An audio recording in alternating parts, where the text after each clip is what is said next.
मंजुषाला सकाळी जाग आली. कसली? तिला झोपच लागली नव्हती. महेंद्रने तिला रात्रभर एखाद्या जनावरासारखं तिच्यावरती तुटून पडला होता. त्या पूर्ण रूममध्ये तिच्या रडण्याचा आवाज घुमत होता. जागोजागी तिच्या शरीरावरती चावे घेतले होते.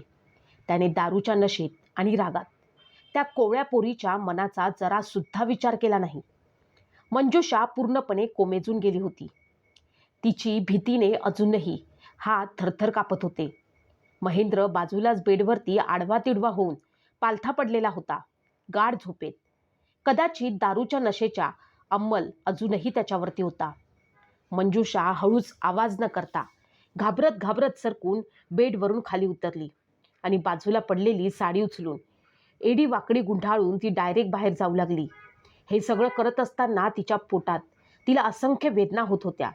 डोळ्यातून अविरत अश्रू गळत होते. आत्ता या क्षणीच कुठेतरी पळून जावं असं तिला वाटत होतं, पण ती असं करू शकत नव्हती. तिला तिच्या वास्तवाची जाण होती. परिस्थितीमुळे किंवा लोकांच्या बोलण्याने तिच्या वयापेक्षा जास्तच तिला समज होती. तिच्याने जर चुकीचे वागण्याने काय परिणाम होतील, आईला त्रास होईल, बापाची तर जास्तच भीती होती. कितीही त्रास झाला तरी आता तीच हेचं आयुष्य असेल हे तिला माहीत होतं. हळूहळू चालत ती पोटाला पकडूनच बाहेर आली आणि तशीच ती किचनमध्ये गेली आणि पाण्याचा ग्लास भरून घेत तोंडाला लावून घटाघटा पाणी पिलं. अर्ध पाणी तर बाजूलाच सांडत होतं. त्यामुळे ते पाणी ओघळून पुढून तिची साडी ओली झाली होती. तिला सध्या कशाचंच भान नव्हतं. तिच्या घशाला कोरड पडली होती. तिने अजून एक ग्लास भरून घेत त्यातलं पाणी पिऊ लागली. तोच तिच्या कानावरती सासूचा रागीट आवाज ऐकू आला. अगं ए पोरी, तुला तुझ्या माईनं काही शिकवलं नाही का? लाज वाटते की नाही अशीच तोंड वर करून स्वयंपाकघरात आली? त्या पाण्याच्या माठाला शिवलीस? आधी बाजूला हो. काय बाई, सगळीकडंच शिवाशिव केली. सगळीकडं गोमतर शिंपावं लागल.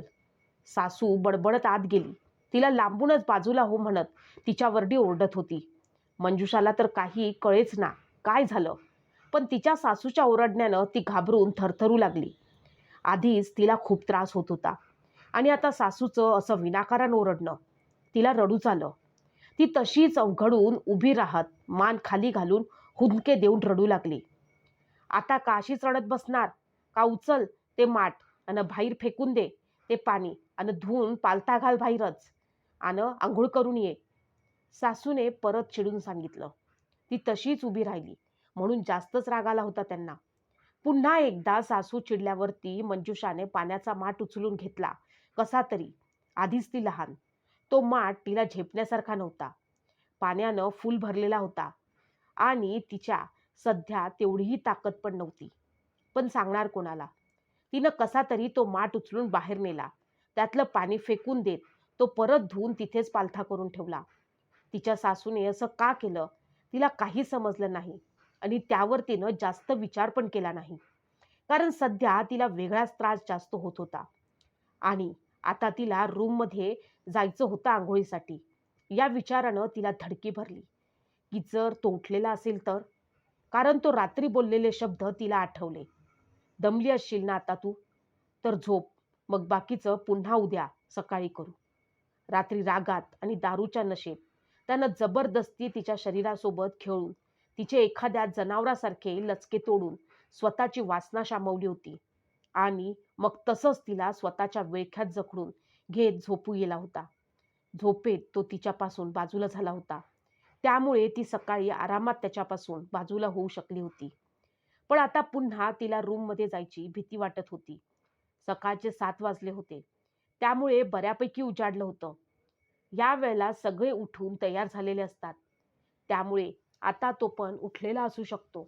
या भीतीनं ती रूममध्ये जावं की नाही या विचारात बाहेरच उभी होती. आणि पुन्हा तिच्या सासूचा रागीट आवाज आला. आता काय तिथंच खंब्यावानी उभी राहणार आहेस काय? जाय ना, जाऊन आंघोळ करून घे. एक तर दिस डोक्यावरती आलाय, उठली आणि आता उरकायचं सोडून अशीच उभी राहायला लागली. आता हे रोजचं होणार होतं कदाचित. सासूचं ओरडणं, रात्री नवऱ्याचं ते भयानक कृत्य, ज्यामुळे तिला जिवंतपणी मरण यातना भोगाव्या लागणार होत्या. किती दिवस मंजुषा हा अत्याचार सहन करणार होती. मंजुषा थरथरत हळूहळू रूमच्या दारापाशी आली.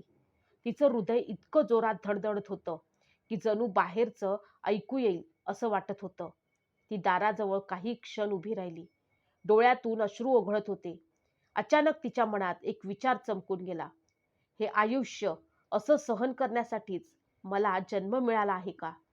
कालपर्यंत ती घाबरलेली, गप्प बसलेली होती. पण त्या रात्रीनं तिच्यात काहीतरी कायमचं मोडलं होतं आणि त्याच वेळी तिच्यात काहीतरी नव्यानं जन्म घेत होतं. तिने हळूच मागे वळून पाहिलं. घराच्या उंबरठ्यावरती उभी असलेली ती छोटीशी मंजुषा आता आधीसारखी नव्हती. तिने डोळे पुसले आणि पहिल्यांदाच स्वतःशी हळू आवाजात म्हणाली, पुरे झालं. त्या क्षणी तिच्या मनात एक ठाम निर्णय तयार झाला. कितीही भीती असली, कितीही लोक काय म्हणतील याची चिंता असली, पण आता ती हा अन्याय सहन करणार नव्हती.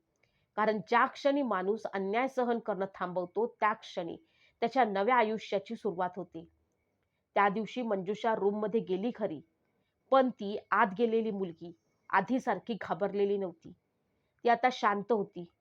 कारण तिच्या मनात एक ज्वाला पेटली होती, स्वतःसाठी उभं राहण्याची. आणि कदाचित हीच मंजुषाच्या नव्या आयुष्याची पहिली सकाळ होती.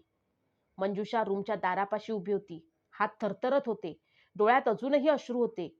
रूमचं दार अर्धवट उघडं होतं. आत महेंद्र अजूनही बेफिकीर झोपला होता. जणू काल रात्री काहीच घडलं नव्हतं. मंजुषाच्या डोळ्यासमोर कालची रात्र पुन्हा पुन्हा येत होती. तिचं रडणं, तिची भीती, तिची तडफड. तिनं काही क्षण त्याच्याकडे पाहिलं आणि अचानक तिच्या मनात एक वेगळाच विचार आला. मी गप्प राहिले म्हणूनच हे सगळं होतंय. तिने शांतपणे कपाटातून तिचा छोटासा मोबाईल काढला. हात अजूनही थरथरत होते, पण मन मात्र ठाम झालं होतं. तिने नंबर डायल केला. हॅलो, महिला हेल्पलाईन आहे का? फोनच्या दुसऱ्या बाजूला आवाज आला. हो, सांगा, आम्ही मदत करतो. हे शब्द ऐकताच मंजुषाच्या डोळ्यातून अश्रू ओघळले. पण त्यावेळी ते अश्रू भीतीचे नव्हते. ते पहिल्यांदाच आशेचे होते. थोड्याच वेळाने गावात गोंधळ उडाला. पोलीस घरात आले. महेंद्र अजूनही नशेत गोंधळलेला होता. सासूच्या चेहऱ्यावर भीती स्पष्ट दिसत होती. मंजुषा मात्र शांत उभी होती. आज पहिल्यांदाच तिचं डोकं खाली नव्हतं. ती सरळ उभी होती. कारण त्या दिवशी एक गोष्ट बदलली होती. मंजुषा आता बळी नव्हती. ती लढणारी झाली होती. आणि त्या गावात पहिल्यांदाच लोकांना कळलं, अत्याचार सहन करणं ही संस्कृती नाही. अत्याचाराविरुद्ध उभं राहणं हाच खरा न्याय आहे.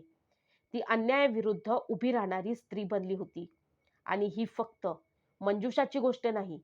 आजही आपल्या समाजात हजारो मंजुषा आहेत. प्रश्न फक्त एकच आहे, आपण त्यांचा आवाज ऐकणार का? की पुन्हा एकदा गप्प बसणार?